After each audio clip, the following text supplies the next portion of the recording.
Hey everyone, and welcome back to another episode of the GrapHER Club podcast. In today's video, we're going to meet Eda. She is a developer relations at Buidl Guidl.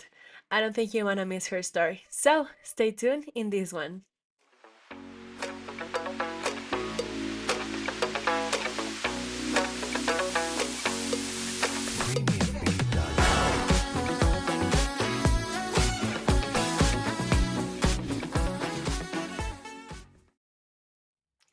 Hi Eda, how are you? Hi, Emmy. I'm great. Great to be here. Thank you for inviting me. It's our pleasure to have you here. Now, I really want to get to know about your career, maybe something personal or professional about yourself. Yeah, for sure. I can give like a short background about me. So I come from a developer background. I come from a traditional tech world background, and I've been in the crypto space for over 3 years at this point. Two and a half, three, I think. It feels like more. But I have a background in computer science. I went through the traditional route of becoming a software developer and then kind of learned about Ethereum and cryptocurrencies during COVID time where there was a lot of lockdown, a lot of kind of hype since everyone was at home.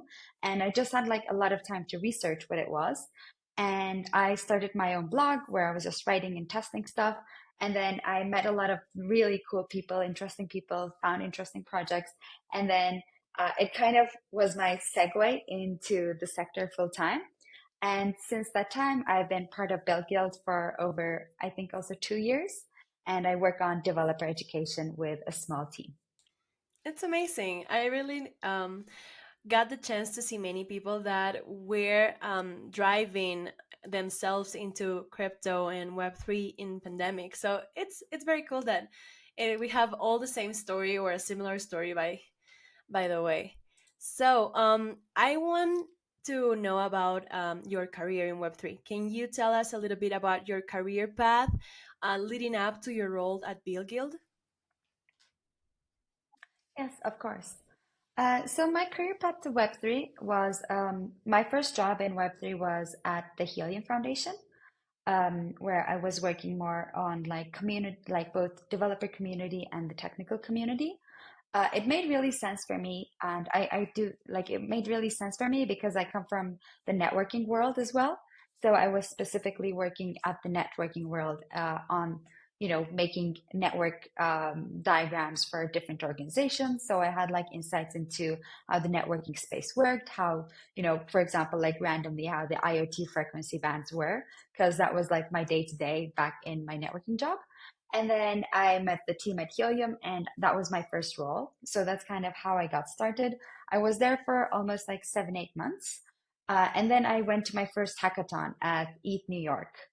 I had met like Austin and Carlos through Twitter, and we were working together for like some time, just like making videos, kind of creating developer content. And then we were like, it would be cool to actually meet in person. Like, why don't we go to this hackathon in ETH New York? And I live in Turkey, so it was also like a far away. And we were like, okay, like that would be really cool. So we kind of met at the hackathon. It was really good. Like we got along really well, especially after working together for some time. And then that's when we decided, like we are working part of Belgium. Let's kind of make a bit more, um, like grow the team at Build Guild and kind of have us join and like make more content, be more proactive in the things that we're doing in the developer community there, build more tools, etc. And that was kind of how we got started, and how I joined Build Guild afterwards. I think that this is like a great story because it was like actually made by, or maybe like not all the way, but it was imposed by this hackathon. So I really am happy that you got this opportunity. I want to know also about your learning journey because I know that Web3 development can be kind of tricky, but I want to know if you have any formal training or certifications, or how did you jump and put your hands on these type of experience with the development? Yes, of course, and that's very true. So So I come from a very traditional technical background. So I do have like I was a, the way I kind of started my tech career was not by like building things myself, which I think is way cooler. But instead, it was like, university entrance exam was okay, like my point is this, like, let me just, like, in Turkey, you have like a point system. So you kind of just enter an exam, and then, like, after that, you get like a score, and then you can say, okay, like, this is go, like, with the score, you can go to like this, what do you say, like this major or that major, etc. And it was like, a good score, and I was like, okay, like maybe I can just choose computer science. There wasn't really like much thought put into that. My best friend was choosing computer science too, so I was like, it would be fun, like we can go together. So I did my bachelor's in computer science, and that was my first introduction into like software development, and then worked in the sector for like 3 years. But then when I learned about Ethereum and like what it was, it was quite different because at that point I had also been in the networking world more specifically. So it wasn't really similar. Like I wasn't doing like software development for the past year or so. It was more like creating network diagrams, working on those kind of certifications. So when I first started, my main frustration was, I wish someone had told me about Ethereum earlier, and like that you could actually develop cool stuff on it, that you could write the smart contract things. So then I would have joined maybe earlier, but I felt like it was just too high of a barrier for entry. Like you need to do a lot of digging yourself. And I obviously know best the networking world. When you go to like any, YouTube or Udemy, any online course, you have a million of packed courses, which walk you through every single step. You have so many certifications, you have so many people in front of you that you can kind of copy their trajectory. But the Ethereum world was not like that. So then that was kind of my main frustration. So that's why I was like, okay, like maybe I can, start to at least write what I find. So then I don't go ahead and Google it a million times afterwards. And there were like a few educators, like Patrick now has his course on Foundry as well. He had like a big course, which he released when I had started afterwards. And then there was Austin's like speedrun, there was Nader's videos, but there were only like a um, select few resources. And these three were like the most impactful on me. Um, so I guess it was a bit harder. Like I do think it's a lot better now. Like there's a lot more educational resources than there was like 2, 3 years ago. But I do still we have still do still think we have a long way to go to make it up to equalize, like to be like, okay, like you can go to Ethereum or you can go to this other X sector, um, and they have like evenly distributed resources. Yeah, of course. I do believe like the same as you that we now have more resources, but back then it was very hard for us to like learn, and it was this major problem because I also tried to understand blockchain from its theoretical like part. I studied like algorithms because no one told me about Ethereum, and I was like, maybe I have to like know about cryptography or algorithms.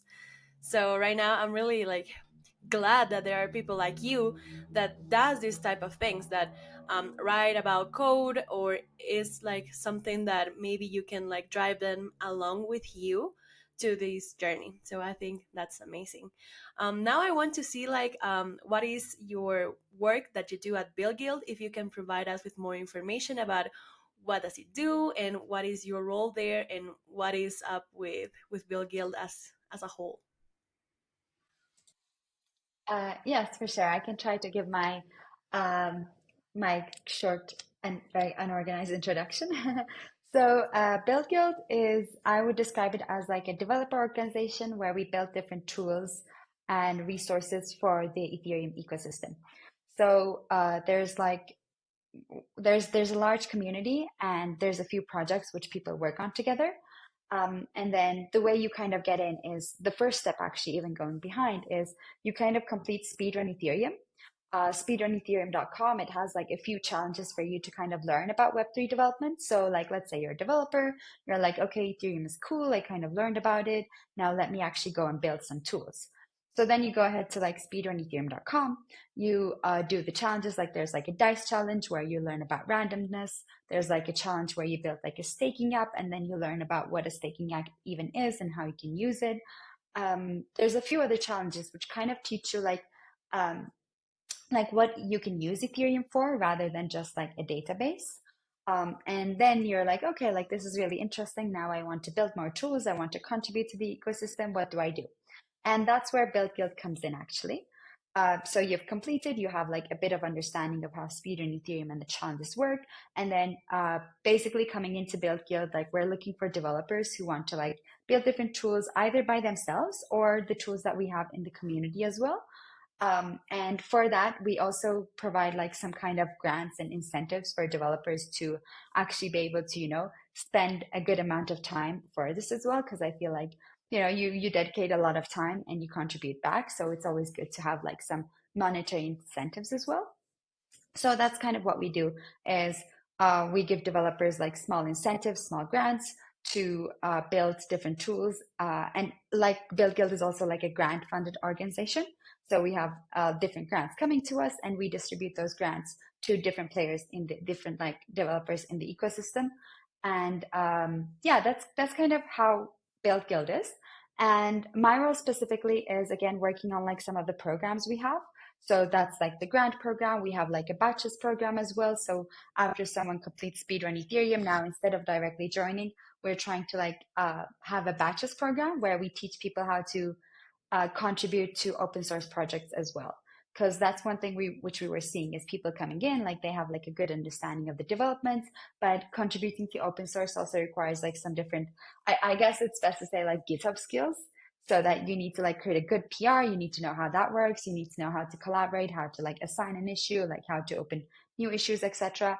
So we have like a new batches program where we onboard developers into the open source ecosystem as well.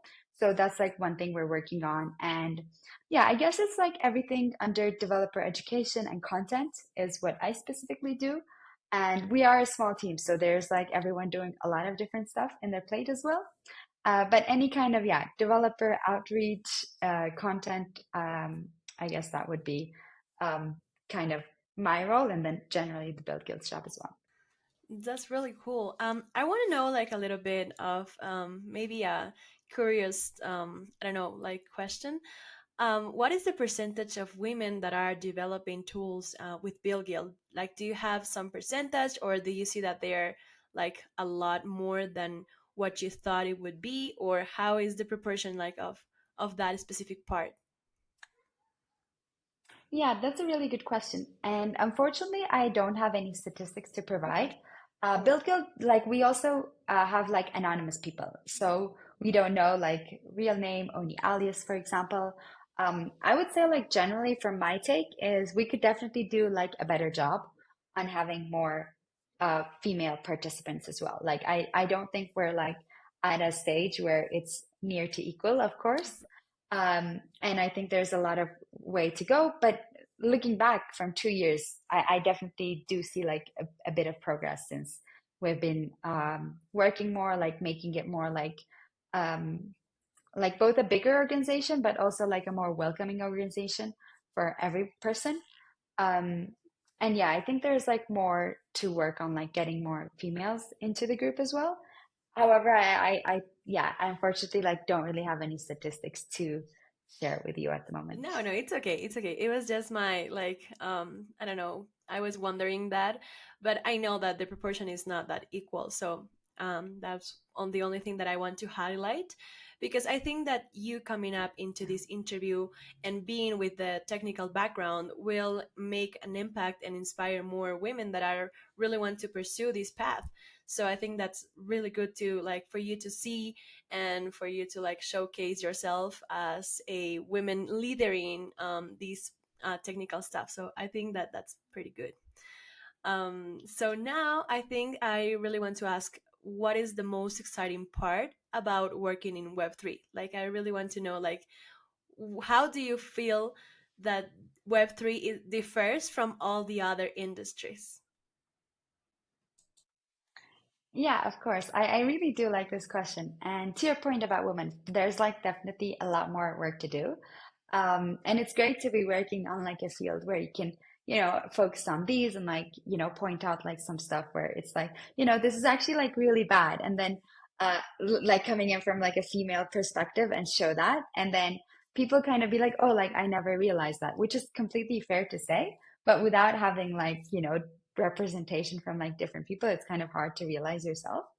Um, and yeah, so the most exciting part about Web3, I guess like there's a few, but if I were to highlight like maybe one of the most exciting part is I think what is most exciting for me is that you can do it's more like based on initiatives, and it's more like kind of in your control to go ahead and do something and not really like ask for permission, which I think is like a really powerful thing. Like you don't need to wait anyone to complete anything. You can go ahead and do it. You have like all the tools, like most of it is open source. You can see like you can actually build in public, which is quite different from the traditional tech world where you are usually like waiting for some things, or like you're kind of, there's like a bureaucracy scale where it's your like it has to come to you, or like you need to like have a certain years or like a certain, master's degree, for example, which is not really the case in Web3. It's like, you can come in, and if you know, like if you not even know, but if you like take the time, if you work for it, and then you can go ahead and do it yourself, which I guess is the most powerful. Like it doesn't depend on like your background, your, which university you went to, which if you even like went to any educational institute. It's just more like a self-starter. Like all you need is to research, to work for it, and then kind of go ahead and do it. And kind of try, like not, I'm not saying like you go and do it in the first time, but you kind of just try, and like there's just a lot of things which you can go ahead and do already. It's really cool to see that your experience has been amazing because that's how it has been for everyone. Did you face any challenges, or if you did, like, did you overcome it? How did you do it, or if it was a smooth process in this whole journey that you had in Web3? I wasn't smooth. Like, I don't think it's smooth for anyone. Like, some people are like, I came into Web3 and it changed my life. And I don't believe that it happened like that. So, like, I think there's always like some kind of like, it's just not like, it's not like just randomly happening. Like, everything is perfect. That's not at all the case. So one of the main challenges I faced was actually like coming from a very traditional tech world, and also living in Istanbul, where it's, you kind of are like, okay, like you go to the corporate world, you work like 5 years, and then you become a manager. So it's more like not that exploring outside world as like some places are, for example. But coming from that very traditional background, I was like, yeah, I didn't even use Twitter before, and I had started my blog, and I had been writing my blog for like 7, 8 months. And then people were like texting me from Twitter and being like, hey, like we have like a job offering, and the person is, for example, like anonymous. And I'm not used to that. Like I was like, LinkedIn, this is my specific job, like it's more like health insurance, it's more like you have everything in that job. And then somehow like anonymous people on like Twitter are messaging me and saying like, this is actually like something which you can also consider. So that was a really like, it took me a long time to actually be like, okay, like I can actually try this. And I had like, at that point, I was just too much interested to like not give it a shot. And if it didn't work out, it just wouldn't have worked out. But yeah, I think it was still, it took me a while to actually understand that there's like cool people doing cool stuff. And it is like, once you find like good teams to work for and like good people, you can actually do that. And yeah, that was one of the hardest things. The second one is again also like I feel like there's just a lot of noise in the Web3 world. So like there's, given that it's primarily like, having money like primarily built into the technology, it's very driven by the prices and the price action. And you see so many stories like, overnight millionaire, or like, NFT scam project, or like, on the news, it's always like bad news. So kind of being able to shut that side down and actually focus on what you want. And sometimes it's hard. Like it's really hard when, everyone around you is saying, like, are you still in crypto? Or are you like, do you actually think this is going to work? And then you kind of have to explain almost every single day, which is, yeah, not very ideal. And then kind of being like, okay, like not getting FOMO without like when you're actually like doing some stuff, and like, oh, maybe like I should leave this and actually trade meme coins because that would get me more money. But then yeah, kind of shutting that side out and actually focusing on what you want to do with the people you want to work with is like, I guess, the two challenges I would highlight. That's really cool. Like, I think that you touch a really critic point into this blockchain ecosystem, like the crypto noise that is out there. So, did anyone like thought that you were working with just crypto? Because that happened to me, but I didn't know like how to explain to them. Did you face something like that, that they thought that you were scamming or something?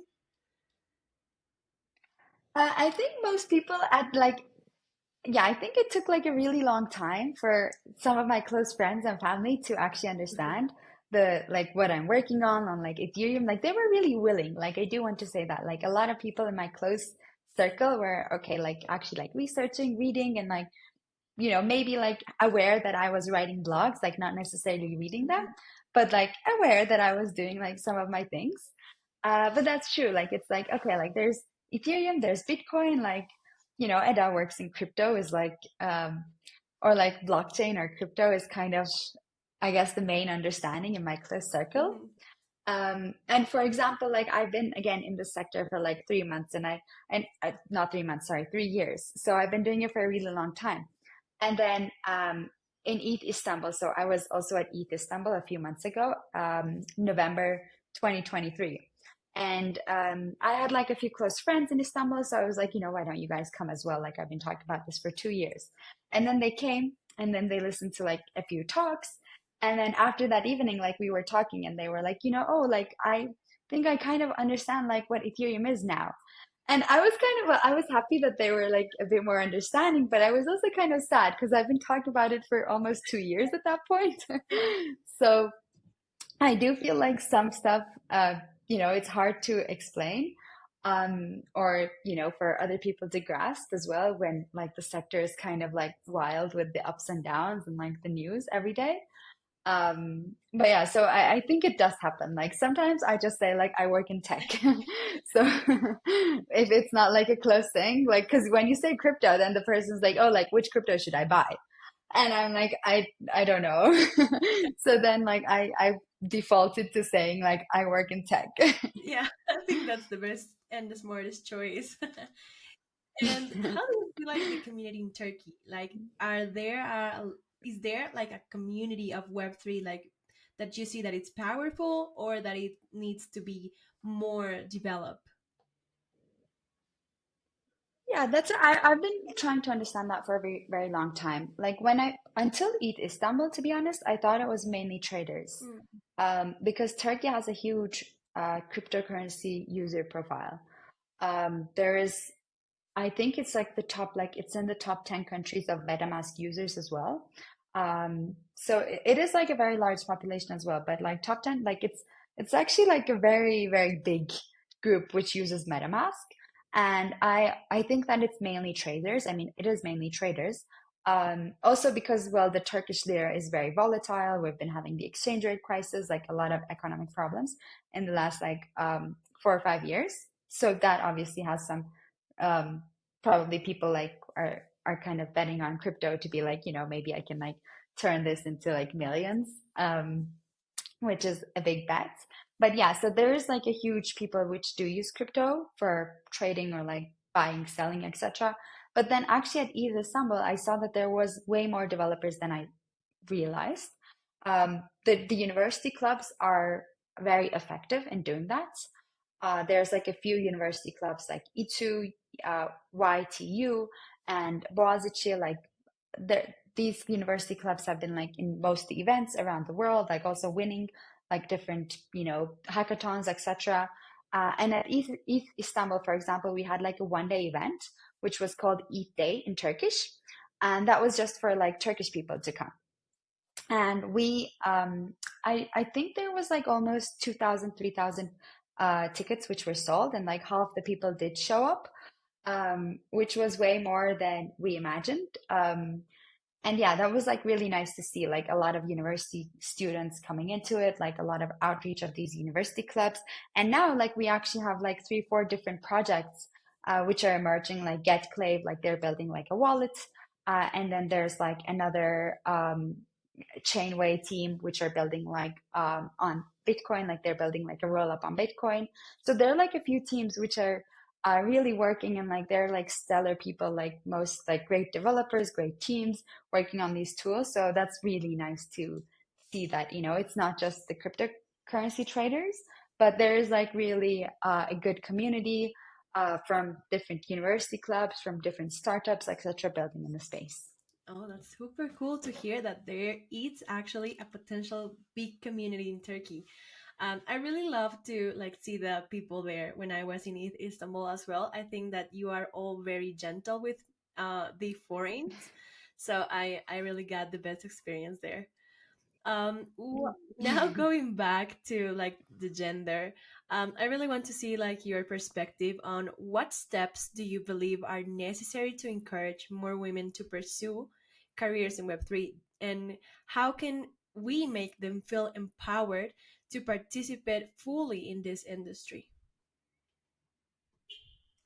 Yeah, for sure. I can kind of try and explain from at least my perspective, which was, I guess, still more limited. But I kind of think, for example, like a lot of it seems like I wasn't a big fan of a lot of the marketing, or like more like it's just not very friendly and approachable. It's very like um I think it needs to be like not specifically like some projects or products, for example, the marketing is, I think, really bad, and it's more specifically like interesting to men participants, for males.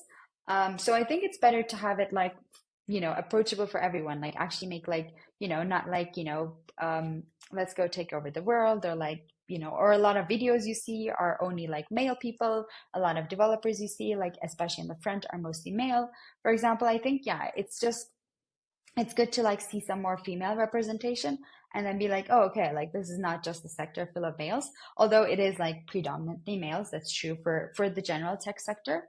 But I think like seeing some examples, like having more people like participate in hackathons. I know you mentioned like you were in ETH Istanbul, so like for example, having like a lot of more teams made up of like females as well. I'm not saying that they should be like only females. I don't really think that's also like the way to have it, for like to be clear.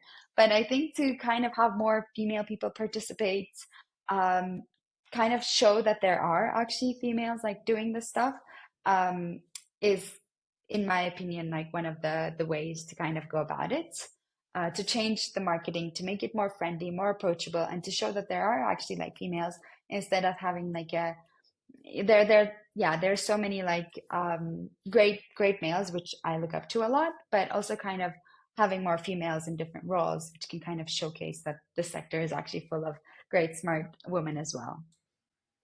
Great. Yeah, I share the same idea. It's not about just showing the disparity of having more women or doing something like to just keep the balance more up to us. But I think it's just to contribute to like this is a sector for both of us. So I think that that's a great conclusion that you just gave to us, that the people that who are listening to this podcast. I really want to know like your advice, what type of advice you can give to anyone that wants to pursue a career in Web3. Maybe, and I know personally some girls that are very afraid of coding, like they do not come from a technical background. So maybe you can tell us what is your advice on how to jump into this, like how can we get involved in this ecosystem without losing faith, because maybe it's super difficult to understand at first. But how what can you say to them? Yes, of course. And I think yeah, like it was, for example, learning to code, etc. It does take a long time. Like I don't think like anyone, gets born and like knows that. Maybe like a few like extra people, but it just takes time and dedication, and like spending a lot of your time, and then you do get the output in the end. So, um, yeah, I was very like glad that I picked computer science and like actually decided to study it. It was nowhere easy. Like I failed a lot of stuff on the way.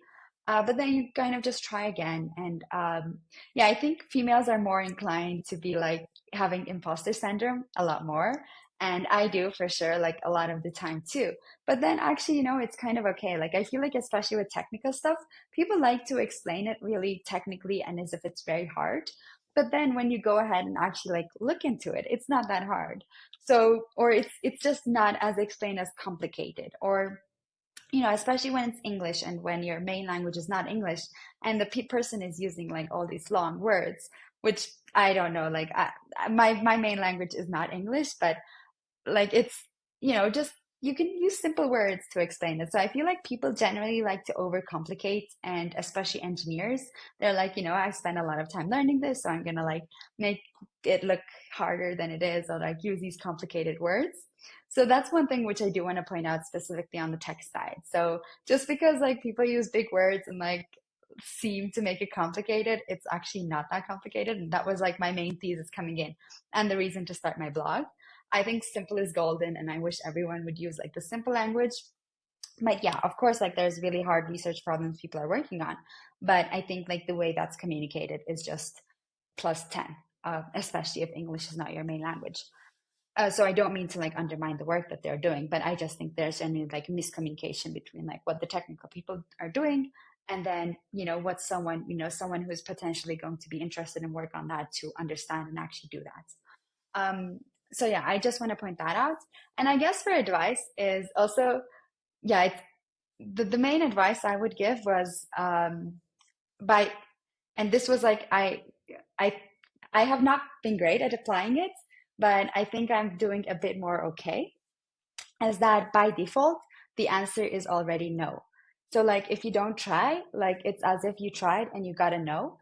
And very rarely do people actually say no. Like if you want to ask for help, or like if you want to invite someone as a speaker, or if you want to like have a coffee chat with them, you could just send like a message, and if they don't respond, they just don't respond. But if you don't send the message, or if you don't do that in the main place, it's as if they responded and they said no. So, or if you like, that was like a big thing for me. That was like, okay, like I'm actually going to try, and if it doesn't work out, it doesn't work out. And I don't mean to like blindly like do stuff without like doing your research, but like you can start to build a project, and then you can be like, okay, this project is good enough, now I'm going to apply for a grant, and you can just do that. And if you don't get the grant, you don't get the grant, but you might meet some people on the way, you might like get the connections. So yeah, that is my main advice.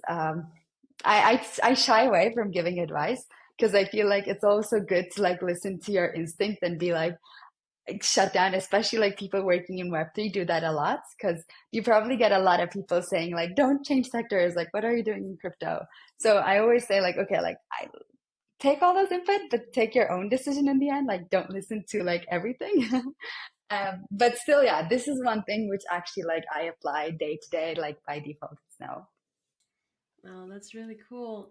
And well, this is like the last question that I'm going to give it to you, but maybe it's not a question, but maybe it's like, what type of message would you give to our listeners who are trying to understand your story and your background, and knowing like how can they get to you, or if they want to like see your blog or something, like I don't know if you wanted to give a message to them. Yeah, of course. Well, I guess my main message would be I'm very glad that I transitioned and I learned about this stuff and I started to go in. It was nowhere easy. Like it didn't happen like one day I woke up and I'm into it. Um, like from the moment I started and until this moment I actually got in was like 8, 9 months.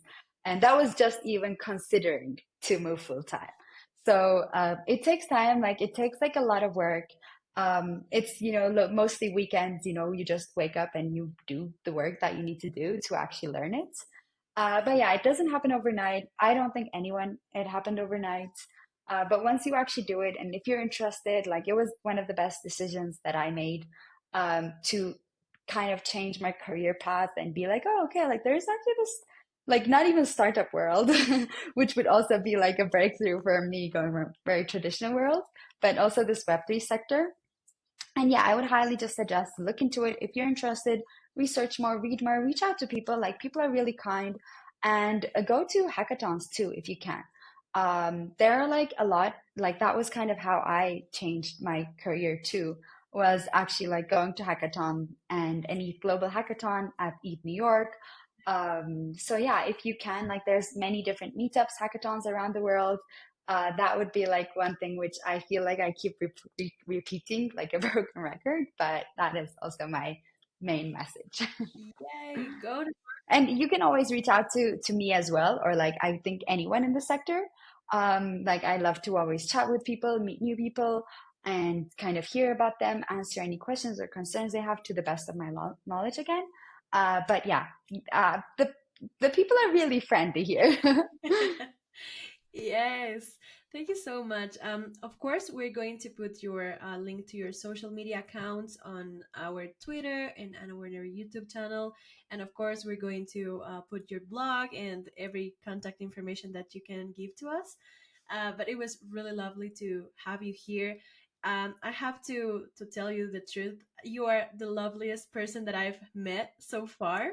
So shout out to Kevin Jones because he talked about you nonsense when we were at Eat Cinco de Mayo, and he really told me that you were an amazing girl, and you really are. So thank you for this interview, and I hope to see you very soon in another, I don't know, hackathon or maybe Web3 event or in life.